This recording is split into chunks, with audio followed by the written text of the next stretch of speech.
아버지, 저기 예쁜 언니가 모래밭에서 쓰러졌어요. 태풍이 휩쓸고 간 어느 여름 새벽, 전라도 갯마을에서 소금을 굽던 연부 한철의 눈앞에 믿기지 않는 광경이 펼쳐졌습니다. 하얀 모래밭 위에 붉은 피를 흘리며 쓰러진 정체불명의 처자. 아빠, 제발 살려줘요. 딸 소금이 구세 을절규에 차마 외면하지 못하고 업고 온 그녀에게선 놀랍게도 죽은 아내가 생전 목에 걸고 다니던 조개 목걸이가 걸려 있었습니다. 과연 이 여인은 아내가 보낸 마지막 선물일까요? 아니면 부녀를 파멸로 몰고 올 재앙의 시작일까요? 구독과 좋아요로 응원해주세요. 지금 계신 곳을 댓글로 알려주시면 행운의 기운을 보내드립니다. 전라도 서해안 끝자락 파도 소리만 가득한 작은 갯마을. 한철은 이 마을에서 소금을 구워 파는 가난한 연부였어요. 몇 해 전 역병에 걸린 아내를 약 한 번 제대로 써보지 못하고 먼저 떠나보낸 후 홀로 딸 소금이를 키우고 있었습니다. 소금이는 9살이었지만 엄마 없이 자란 탓에 또래보다 의젓했어요. 새벽마다 아버지를 따라 염전에 나가 소금을 긁고 바구니에 담아 장터로 날랐습니다. 소금아, 손 다치겠다. 아버지가 할게. 괜찮아요, 아빠. 저도 이제 다 컸어요.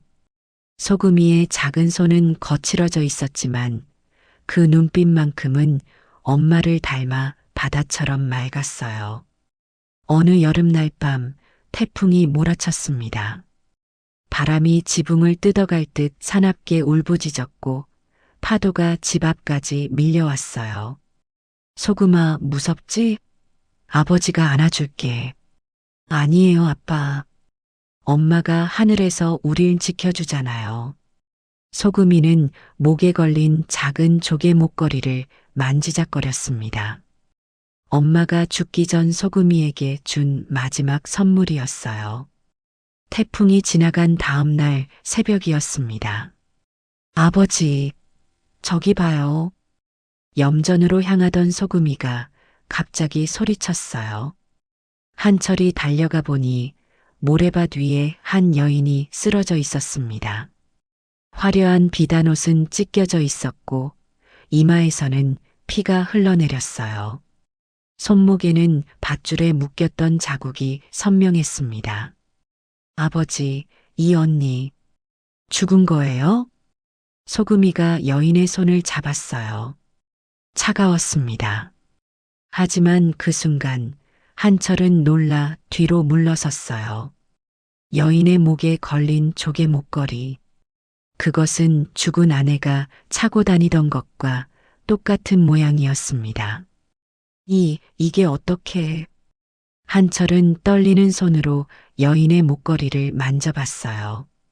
조개 껍데기를 엮어 만든 단순한 목걸이였지만 아내가 만든 그것과 너무나 똑같았습니다. 아버지, 이 언니 엄마가 보내준 사람 맞죠? 소금이가 순진하게 물었어요. 엄마가 우리 외롭지 말라고 언니를 보내준 거예요. 그치? 한철은 망설였습니다. 가난한 연부가 낯선 여인을 거둔다는 것은 위험한 일이었어요. 게다가 고운 비단옷을 보니 분명 귀한 집사람인 듯 했습니다. 하지만 죽은 아내가 이 여인을 통해 무언가를 전하는 것만 같았어요. 알았다, 소금아.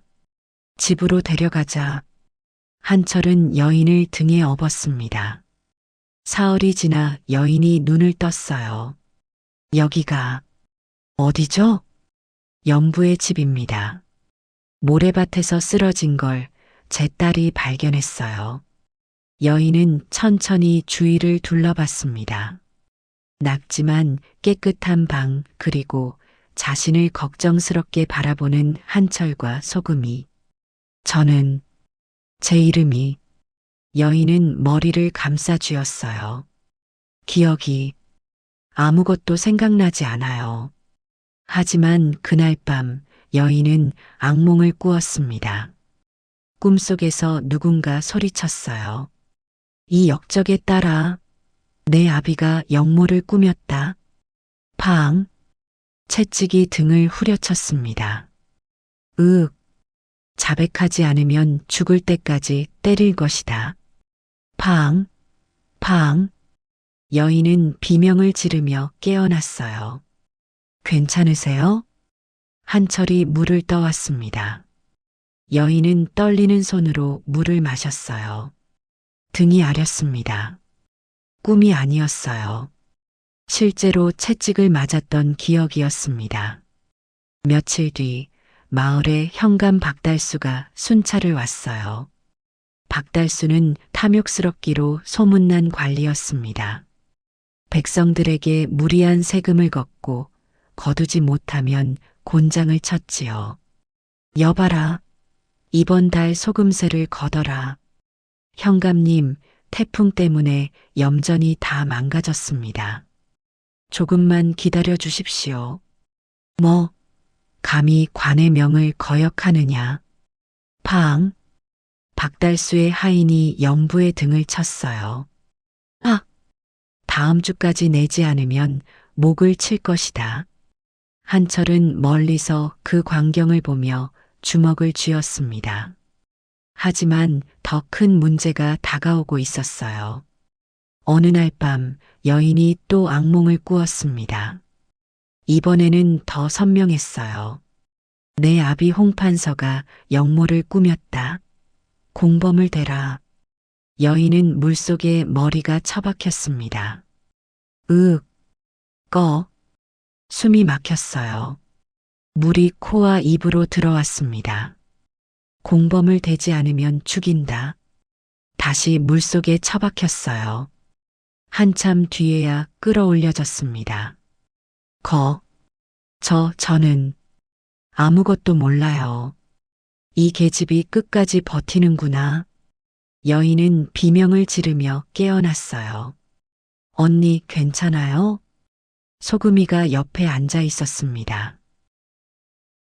소금아, 네, 내 이름이 홍설아인 것 같아. 홍판서의 딸. 여인은 떨리는 목소리로 말했어요. 영모로 몰린 아버지의 딸이야. 그래서 쫓기고 있었던 거야. 며칠 뒤 박달수가 한철의 집을 찾아왔어요. 연부 한철, 소금세를 내지 않았다. 현감님, 조금만 기다려 주십시오. 다음 달엔. 닥쳐. 퍽. 박달수가 한철의 배를 발로 찼습니다. 으윽. 한철이 쓰러졌어요. 아버지. 소금이가 달려들었지만 박달수의 하인이 소금이를 밀쳤습니다. 이런 조그만 것이. 소금이도 바닥에 넘어졌어요. 바로 그때 방 안에서 설아가 나왔습니다. 박달수의 눈이 번쩍 떴어요. 오호라, 이런 미인이 여기 숨어 있었구나. 박달수는 설아를 위아래로 훑어봤습니다. 너 이름이 뭐냐? 설아는 대답하지 않았어요. 감히 현감 앞에서 입을 다물어. 이것 봐라. 박달수가 설아의 턱을 손으로 움켜쥐었습니다. 놓으세요. 설아가 손을 뿌리쳤어요. 찰싹. 박달수가 설아의 뺨을 때렸습니다. 감히. 설아의 뺨이 빨갛게 부어올랐어요. 한철이 일어나 막으려 했지만 하인들이 붙잡았습니다. 현감님, 제발 그만두십시오. 닥쳐. 이 여자 내가 데려가겠다. 광기로 삼으면 쓸모가 있겠군. 안 됩니다. 뭐, 감히 관의 명을 거역해? 박달수가 한철의 얼굴을 주먹으로 쳤어요. 퍽! 한철의 입에서 피가 흘러나왔습니다. 그날 밤 설아는 완전히 기억을 되찾았어요. 자신은 홍판서의 외동딸이었습니다. 아버지는 간신 민승지의 모함으로 영모제를 뒤집어 쓰고 참수당했어요. 설아도 함께 처형될 뻔했지만 충직한 몸종이 몰래 빼돌려 도망쳤던 거였습니다. 하지만 도망치던 중 잡혀 신문을 받았어요. 내 아비의 공범을 대라. 저는 모릅니다. 팡, 팡, 팡. 곤장이 등을 내리쳤습니다. 10대, 20대, 30대. 설아는 의식을 잃었고 그들은 설아를 바다에 던져버렸어요. 태풍이 몰아치던 밤, 설아는 기적적으로 모래밭에 떠밀려온 거였습니다. 한철 씨, 설아가 한철을 불렀어요. 저는 역적의 딸입니다. 제가 여기 있으면 당신과 소금이가 위험해져요. 떠나겠습니다. 안 됩니다. 한철이 손사래를 쳤어요. 제 아내가 아씨를 우리에게 보내준 겁니다. 끝까지 지켜드리겠습니다. 하지만 소금아, 너도 그렇지? 네. 언니 가지 마세요. 우리가 지켜줄게요. 다음 날 박달수가 군사들을 이끌고 다시 찾아왔어요. 그 여자 내놔라. 현감님, 제발. 닥쳐. 박달수가 방으로 쳐들어와 설아의 머리채를 움켜쥐었습니다. 아! 이 계집, 감히 현감을 거역해? 박달수가 설아를 머리채로 끌고 밖으로 나갔어요. 으윽! 설아의 머리카락이 뜯겨나갔습니다. 언니! 소금이가 달려들었지만 박달수가 소금이를 발로 찼어요. 퍽! 이런 조그만 것이. 소금이가 나무에 부딪혀 쓰러졌습니다. 소금아! 한철이 비명을 질렀어요. 바로 그때였어요. 갑자기 바람이 불더니 어디선가 조개 껍데기들이 날아왔습니다. 휙, 휙. 조개 껍데기가 박달수와 군사들의 얼굴을 때렸어요. 아! 이게 뭐야? 귀신이다. 군사들이 당황했습니다. 그 틈에 한철이 설아를 구했어요. 빨리 도망치세요. 한철은 설아와 소금이를 데리고 갯벌 동굴로 숨었습니다. 동굴 안은 차가웠지만 이상하게도 조개 껍데기에서 따뜻한 빛이 났어요. 이게 엄마 목걸이랑 똑같아. 소금이가 신기해하며 말했습니다. 설아도 자신의 목걸이를 만져봤어요. 따뜻했습니다. 한철 씨, 부인께서 우릴 지켜주시는 건가요? 그런 것 같습니다. 밖에서는 박달수가 소리쳤어요. 찾아라. 저 계집들을 찾아내. 하지만 이상하게도 갯벌에 안개가 자욱하게 깔렸어요. 박달수와 군사들은 길을 잃고 헤맸습니다. 바로 그때 마을에 암행어사가 나타났어요. 어사또 출두. 마패가 번쩍 들렸습니다. 박달수의 얼굴이 하얗게 질렸어요. 어사또? 박달수?